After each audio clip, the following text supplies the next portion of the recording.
The silent choir. Christmas in the mountains had always been a dream of mine. The untouched snow, the towering evergreens, the serenity. It sounded like the perfect way to escape the chaos of the city. This year, I finally convinced my wife, Megan, to rent a cabin for the holidays. It wasn't fancy, but it had charm. A stone fireplace, creaky wooden floors, and a view of a small, centuries-old chapel down the road. The locals in town had mentioned the chapel when we picked up our groceries. It's been there since the 1800s, an elderly shopkeeper told us. Abandoned now, but folks still say they hear singing some nights. She chuckled, but something about the way her smile didn't reach her eyes made me uneasy. Megan brushed it off. "You're always looking for something spooky," she teased as we loaded the car. I laughed, but a part of me couldn't shake the shopkeeper's tone. The first night was peaceful. Snow fell in thick flakes outside, and we cuddled by the fire with mugs of hot chocolate. The cabin creaked and groaned, but I chalked it up to the wind and the age of the place. Around midnight, as Megan drifted off to sleep, I noticed the faint sound of music.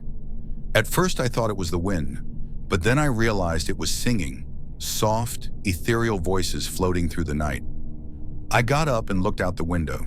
The snow-covered chapel stood silent in the moonlight. No lights, no movement, yet the singing continued, faint but unmistakable. "Megan," I whispered, shaking her awake, "do you hear that?" She groaned, half asleep. "It's just the wind, babe. Go to bed."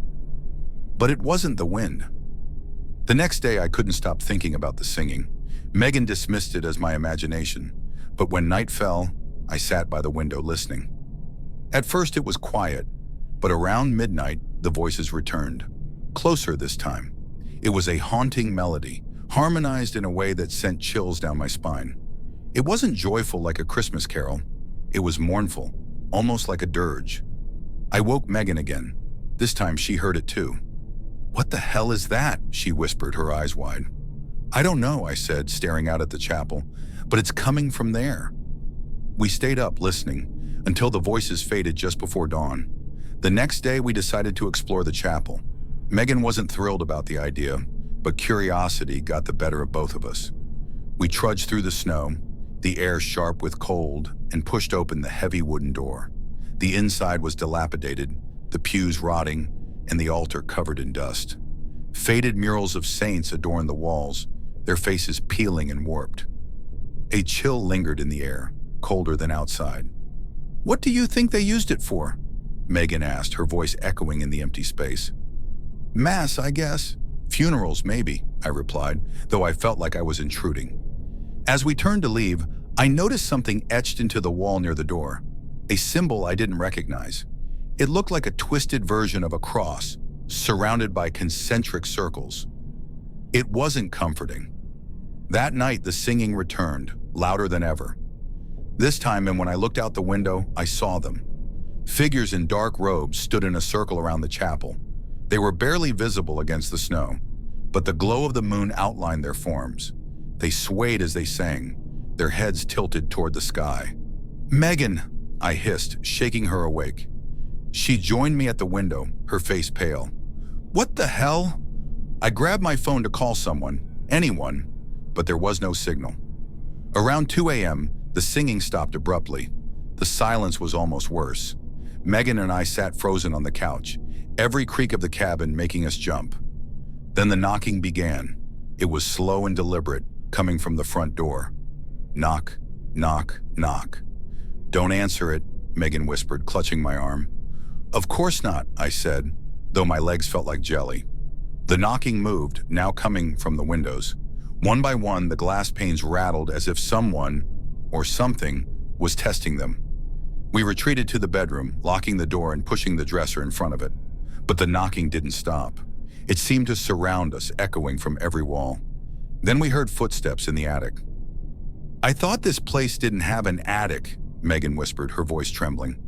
"It doesn't," I said, though I wasn't sure anymore.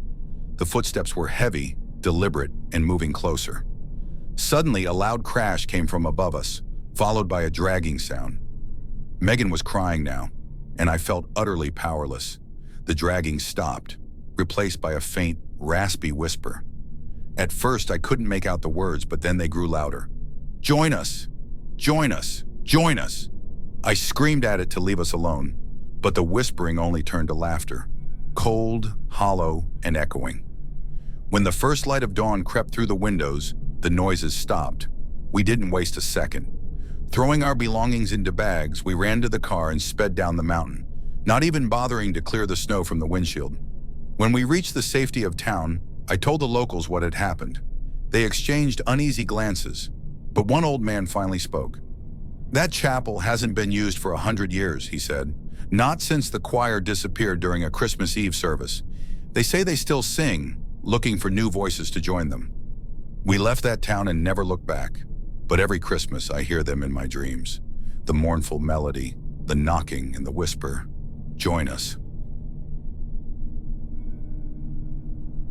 The Christmas visitor. I've always loved Christmas. The twinkling lights, the scent of pine, the quiet crackle of a fireplace, all of it felt magical. But last year, Christmas changed for me forever.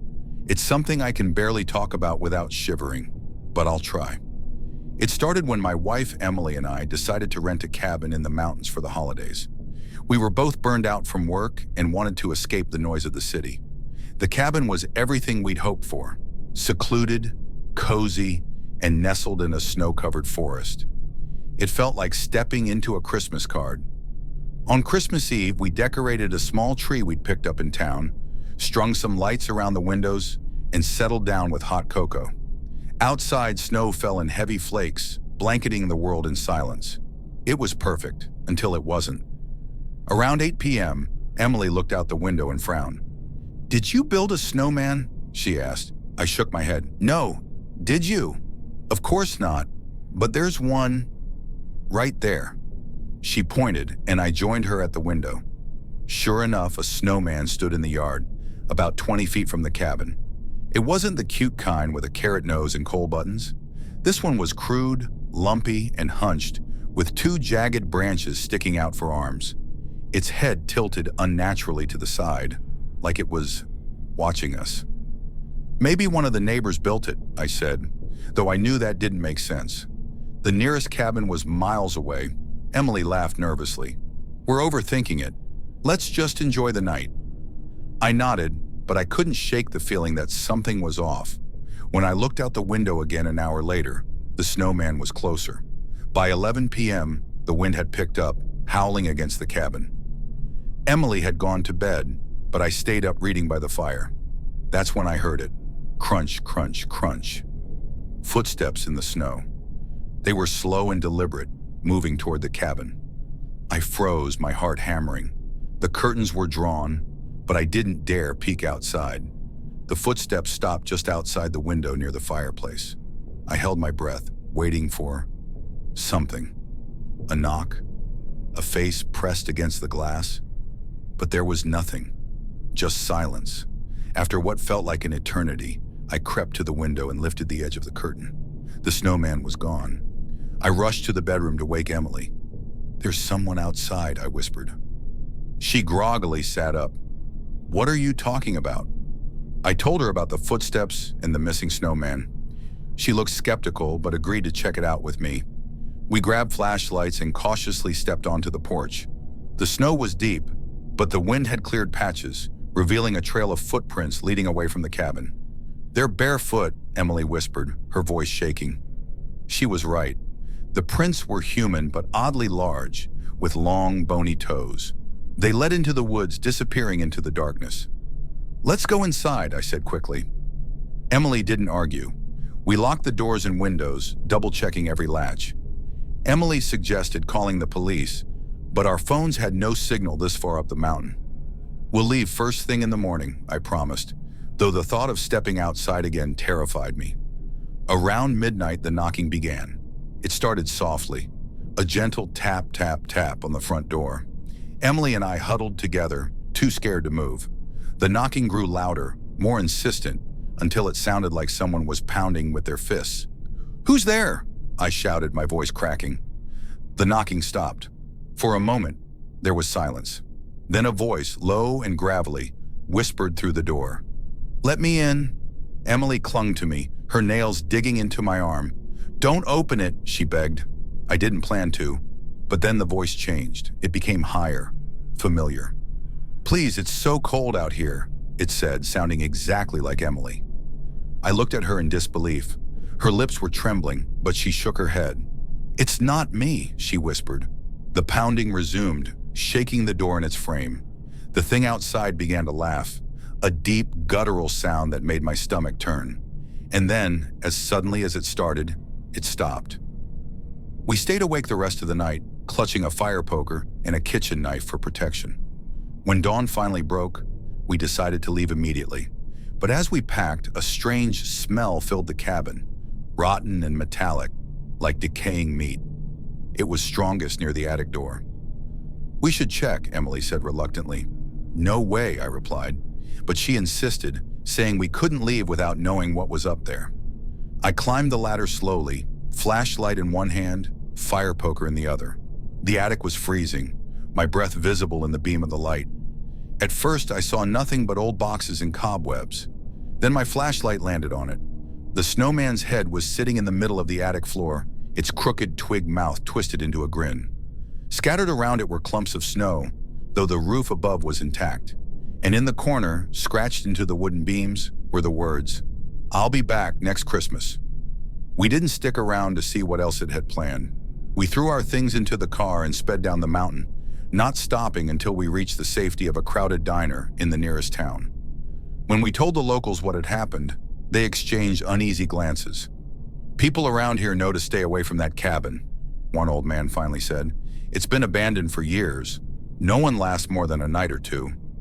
I still don't know what we encountered that Christmas Eve, but every December when the snow starts to fall, I remember the knocking, the laughter, and the whisper, "Let me in." And I pray that whatever it was stays far, far away. The Frost Hag. When my sister Chloe and I decided to rent a remote cabin in Montana for Christmas, we were looking for peace and quiet. Life had been hectic for both of us. Chloe was in the middle of a divorce, and I was recovering from burnout at work. A snowy escape in the wilderness seemed like the perfect way to reset. The cabin was beautiful, a picturesque retreat nestled deep in the woods with a roaring fireplace and a view of the frozen lake. We spent our first day unpacking, decorating a small Christmas tree we'd brought, and sipping hot cocoa as snow fell softly outside. It was idyllic, until night fell. The first sign of something wrong came while we were settling in for the evening. Chloe was reading on the couch while I worked on a puzzle at the dining table. The wind outside had picked up, howling like a living thing, rattling the windows. Then I heard it, a faint whisper, barely audible over the wind. At first I thought I'd imagined it, but then it came again, low and guttural, like someone speaking a language I couldn't understand. "Chloe, do you hear that?" I asked, my voice shaky. She looked up, frowning. "Hear what?" The whispering stopped. "Nothing," I muttered, trying to shake the unease creeping over me. But as the night wore on, the whispers returned, growing louder and more insistent. Chloe heard them too eventually, though she tried to laugh it off. "It's probably the wind through the trees," she said, though her forced smile told me she wasn't convinced. The next morning we woke to find ourselves snowed in.